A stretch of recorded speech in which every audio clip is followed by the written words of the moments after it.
आकाशात नारिंगी रंगांची उधळण होत होती.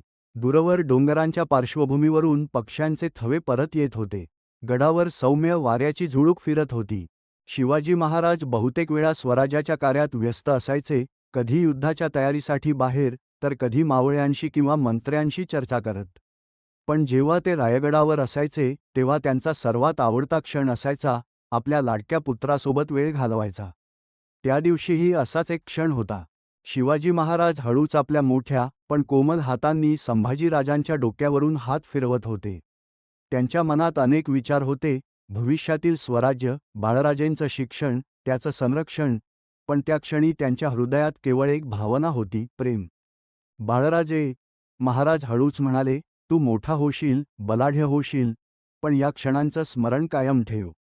राजा असलास तरी माणूस राहा.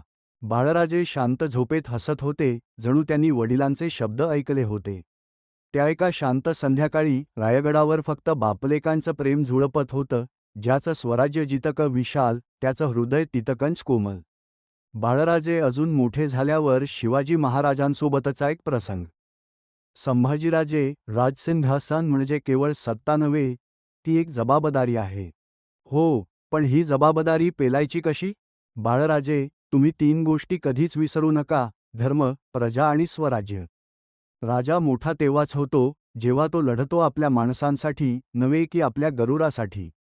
मी वचन देतो आबासाहेब, आपल्यासारखा राजा बनण्याचा प्रयत्न करीन.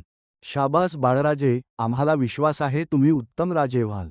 आम्ही सदैव तुमच्या पाठीशी आहोत. जय शिवाजी, जय भवानी. शिवाजी महाराज की जय.